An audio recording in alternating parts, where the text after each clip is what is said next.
नमस्कार दर्शकों, मैं दयाराम भिल सतरंगी संसार यूट्यूब चैनल से आप सभी का हार्दिक अभिनंदन कर रहा हूं। एक समय था जब दहेज के नाम पर बहुत बड़ी रकम ली जाती थी, मगर आज समय बदला है। गांव गुरवाली में सहारन परिवार ने स्वर्गीय निकुराम सहारन के सुपुत्र पृथ्वी सिंह के बेटे की शादी थी, जहां पर दहेज के रूप में मात्र 1 रुपया और नारियल ही थाली में उठाया।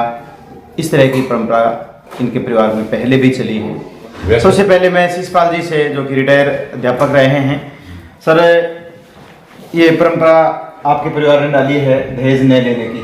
ये परंपरा मेरे परिवार ने आज से 1 साल पहले डाली थी, जब मेरे छोटे भाई ये हंसराम का लड़का जो मेडिकल लाइन से जुड़ा हुआ है, वो पोस्टेड है यानी नौकरी कर रहा है, उसने अपने लड़की की शादी में 1 रुपये नाल लेके आया था भिराड़ी से।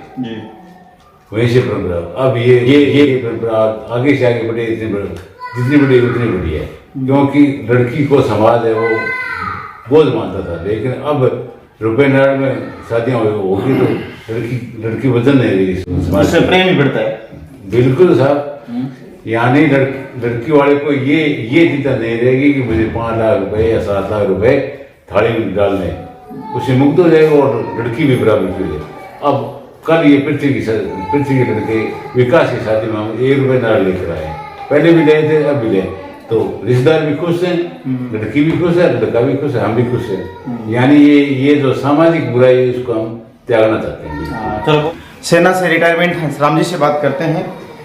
सर आप सेना में रहे हैं, आप क्या मैसेज देना चाहोगे इस तरह की? जो मैं तो सबसे पहले आपका धन्यवाद करता हूं, जो कि आप हमारे लिए समय निकाल करके आए हैं, और सभी परिवार वालों का और भगवान का बहुत आशीर्वाद रहा। शादी बहुत मतलब खुश दिल से, और मौसम भी बहुत अच्छा रहा, और मैं भगवान का बहुत बहुत धन्यवाद देता हूं कि हमारे मतलब एकदम शादी सही संपन्न हो गई, कोई किसी प्रकार की व्याधि नहीं आई। और इसके अलावा अभी जो बारात गई थी ओटा गई, राजा राम थोरी जी थे, वो भी बीएसएफ से रिटायर्ड है, तो हमने भी सोचा कि भी उनके भी 4 लड़कियाँ हैं, तो दहेज तो ये परंपरा बंद करो। और उन्होंने 51,000 रुपये थाली में डाले थे, और हमने सोचा कि भी क्यों किसी के मतलब लड़की वालों को बोझ डालना है, और हमने 1 रुपये नारियल ले करके और उनका आशीर्वाद ले करके और आ गए। इसलिए आपस में अच्छा प्रेम भाव बढ़ाना है तो दहेज प्रथा बंद करनी अच्छी है, और किसी लड़की वाले पर ज़्यादा दबाव भी नहीं देना चाहिए कि मैं ये लूँगा वो लूँगा। इससे तो क्या है कि समाज में बुराई फैलती है और समाज पर भी बोझ पड़ता है। हाँ, और मैं सभी परिवार वालों को और भगवान का बड़ा आशीर्वाद रहा। इसी के साथ खुश तो आप हैं ना? हाँ, बहुत खुश हैं। और पृथ्वी सिंह भी ये काफ़ी हार्ड ड्यूटी पड़ती है, और अभी फिलहाल अनंतनाग में पोस्टेड हैं, और शादी के अंदर तो मतलब देश के अंदर तो 5 मिनट में कोई ऑर्डर मिल जाता है कि अब आपको बंगलोर जाना है, तो पहले भी बंगलोर भी जाना पड़ जाता है। इसलिए मैं क्या देशभक्ति और देश सेवा समझ करके मैं समझता हूँ कि भगवान का बहुत आशीर्वाद है। शुक्रिया जी, आप व्याख्याता रहे हैं, और इस तरह की थीम है जो दहेज न लेना, तो आपके विचार? पहले तो सबसे पहले आपका धन्यवाद, जो दहेज प्रथा के आप प्रचार कर रहे हैं, इस बुराई को आप मिटाना चाहते हैं। जगह जगह आप ब्याह शादियों में और कुछ सम्मेलनों में जाते हैं और दहेज प्रथा के बारे में, विरोध के बारे में आप इंटरव्यू लेते हैं, तो वो परिवार में एक अच्छा संदेश जाता है।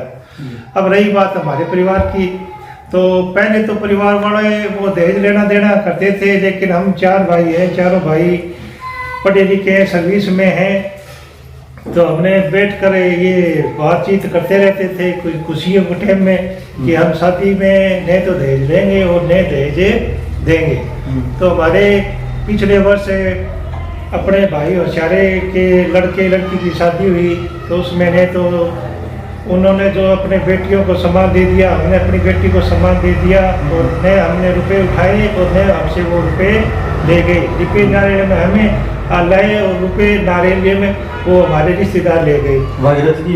हाँ, फिर बाद में भागीरथ का 2 पुत्रों की शादी थी, तो हमने क्या है उनमें भी दहेज नहीं लिया। उन्होंने अपने बेटियों को सामान दे दिया, वो लेकर आ गई।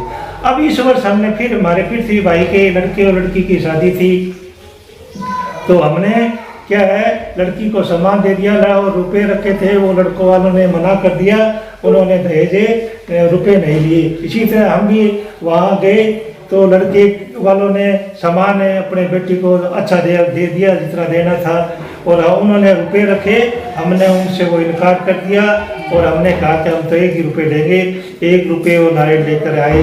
तो इससे समाज में क्या है, आगे भी हमारे समाज में अब जो भी शादियाँ होगी उसमें नए दहेज लेंगे और नए दहेजे देंगे। और हमारी जी लड़की है वो MSc B.Ed पढ़ी हुई है, और वो जो हमारे घर में जो बेटी आई है वो भी क्या है BA BSc है। तो हम क्या दहेज न लेना सबसे बड़ी उपलब्धि है, क्योंकि हमारे परिवार में ये तीसरी पहल है। पहले हमारे भाई का लड़का देवीलाल का लड़का सत्ती, उसकी शादी भी थी, देवीलाल जी ने भी दहेज नहीं लिया था।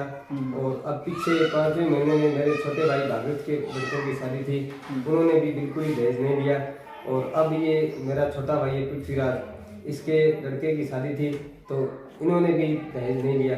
तो जैसे मान लो लड़की है ना, वो ही सबसे बड़ा दहेज है। ये हमारे परिवार की अब एक जैसे मान लो नई परंपरा बन गई है।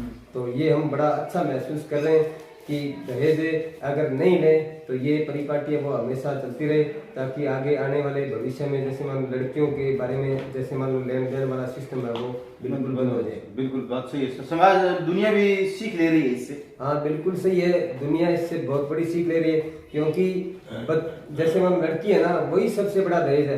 पैसा एक बार जैसे मान लो दहेज में दे लिया तो वो सब कुछ नहीं है, पैसा तो आता जाता है, लेकिन जो लड़की है ना वही सबसे बड़ा दहेज है।